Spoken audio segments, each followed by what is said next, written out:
right? So they hover around you like they were friends, you know, and then they, you know, and they try to be funny in front of like the director, so then they get a line. It's fucking sad, bro. So I have to like, what? You're looking at me like I'm a fucking asshole? No, because it just happened to me last week. Tell me what happened. It's because of the Comedy Store. From the beginning, I always had a little dignity. If I wouldn't have had the Comedy Store from the beginning, I think I would have been one of those guys. But because I always knew that no matter what happens on this stupid set, I always had the Comedy Store 11:45. Even if Paramount calls Mitzi and says, Joe Diaz cursed out a director, Mitzi tell him, good, go fuck yourself, and hang up the phone. Yeah. That's my boy. You know, she loved all that shit. That's what she thrived on. So when I go on those sets, I always used to see comics. Like the first 3 or 4 jobs I went on, I used to see comics and how they acted. And I go, I'm not gonna act like these guys. Like they'd be making jokes all day, and they always had to say something. Or if an extra knew how to sing, they would just sing spontaneously. You know what I mean? It's fucking hard. It's so sad. It's really sad. So I knew how to act. I always knew just to keep your fucking mouth shut. If you're doing a scene and you already got them, ask the dude, listen, I want to try something. Yeah. And 9 out of 10, they'll keep your shit. You know, but I never act creepy. I never did that. Last week, I get on, my last day on the set. I pull up, and we got the podcast. You know, people say hello. I talk to them. What do you want me to do? They listen to the podcast, whatever. I don't fucking know. 1,000 people say fucking hello. You don't know from what venue they could be saying hello, you know? And this guy is talking to me, but he talks to me in Spanish. Guys, I'm fucking deaf.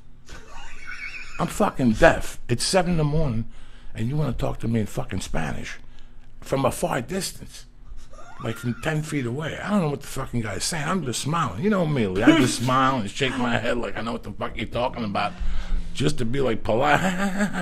And I kept pouring oatmeal on my dish, and I poured the fucking cans of sugar on it. And then he gets over and he talks to me and he goes, where are you from? I tell him New Jersey. He goes, no, you're Spanish. Yeah. I'm Cuban. He tells me he's Puerto Rican. Okay, nice to meet you. You know, and I didn't know. I thought he was the fucking guy that was helping with the food. Yeah. Right? So I don't know nothing. I don't ask questions, but I don't give a fuck. Yeah. Yeah, I go to my trailer. I got everything in my trailer. That trailer I worked in last week was the size. I've been in bigger jail cells. Okay? I've been in bigger fucking jail cells, okay? Not even a mirror, a couch you couldn't even sit on, a chair, and a thing, and a little bathroom. I didn't even fit it. It was like I had to go to the bathroom sideways, like an airplane, right? This is how small it was, all right? I got everything in there. I got my iPod. I got a notebook. I got a couple of pens. I got my glasses. I brought a Dr. J book. All right? I got reefer. I got rolling papers. I got a couple of lighters. I got an edible. I got water. I got everything in there. I'll go in that fucking trailer for 4 hours. You know me, dog. We don't need nothing. I don't need to talk. I ain't to talk to nobody. So I say goodbye. I don't know. I thought he fucking worked in the fucking kitchen. Okay? That's what I thought. He was a Spanish dude and he was watching the breakfast. Okay? Yeah. Next thing you know, they call for a body double for Dean Cain. And guess who it is? The cook. The Puerto Rican kid, right? Uh-huh. And I'm like, hey, how you doing? Hey, yeah. Yeah, so we do the scene, blah, blah, blah. Dean Cain pulls over, and boom, boom. And he comes right over to me. He's like, what are you doing in this? And I go, I'm one of the guys, I'm one of the thieves.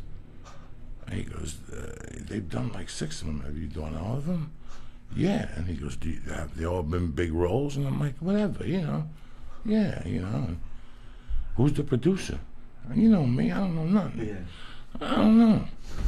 Somewhere in there, go ask around. Who's the director? I don't know. You know me, I just show up, they tell me stand there.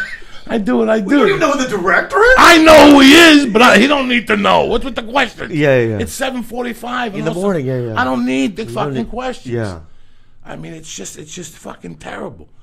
And then I do the scene with him. The scene's over.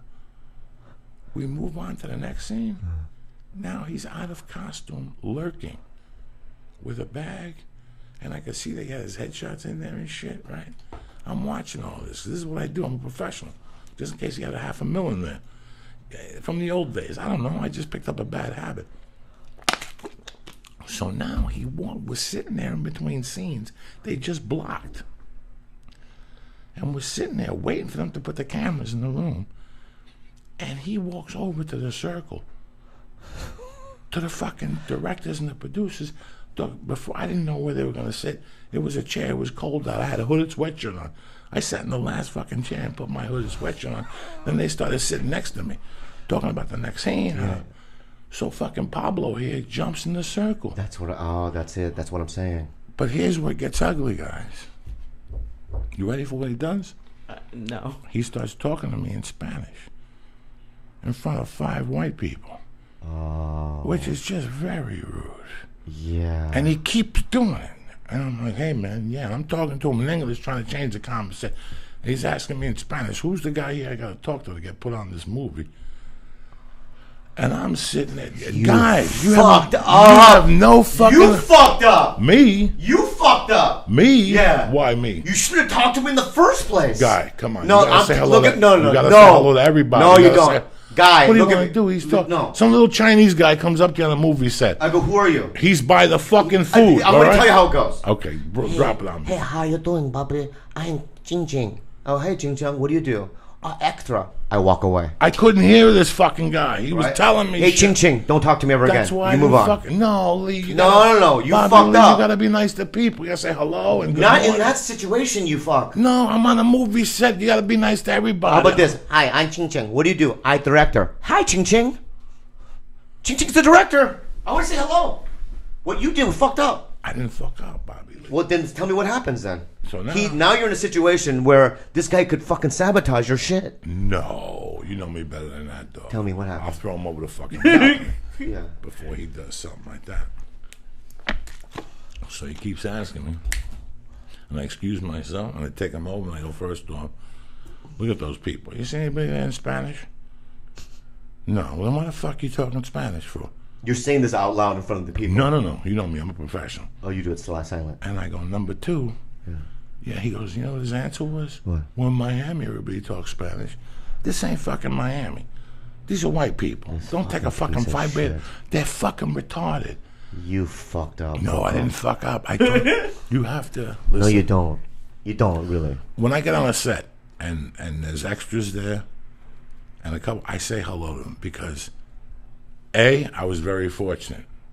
I was maybe an extra one time in Seattle carrying boxes in one of those, what do they call those movies when they... Industrials? Industrials. I was never an extra. You see how they treat those animals? Yeah. It's horrific.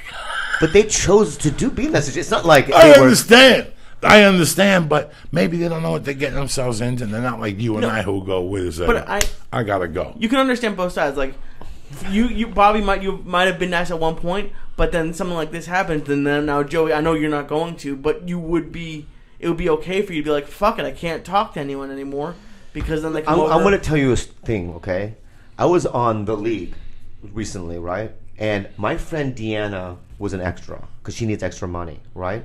Deanna and I are very close friends. I didn't notice she was going to be there. She saw me she was in the stable where all the extras are. She saw me, she smiled, I smiled.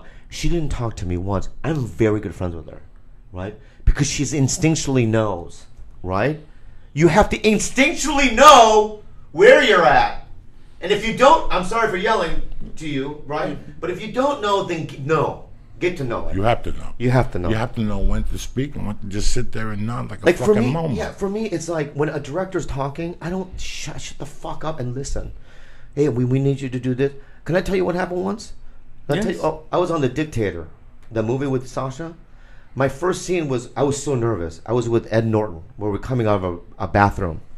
Larry Charles, right, says to me, come out, the camera's going to be here, hit your mark, make sure your head is turned to the left, because then the light's on your face, and then do your lines and this and that, right? I go in the bathroom with Ed Norton. You know what Ed Norton says? Don't do it that way. I go, what? He goes, do it this way. This is better. So what you're going to do is you're going to go out, don't turn to the left, go to the right, and I'm going to do this. And in my head, it's like, what do I do? Do I follow Ed Norton or the director? Always the director. You know what I said to Ed Norton? I go, you know what? I'm going to try it Larry's way first, and then I'll try it your way second. He goes, okay, good idea. But the thing is that you have to know where you're at. Right. You have to know who you're. You know, I'm not going to listen to Ed Norton. He's not the captain of the ship, right? And these extras, they have to know where they are. They're the people that, you know, in the bottom where they clean the whatever they do in the ship.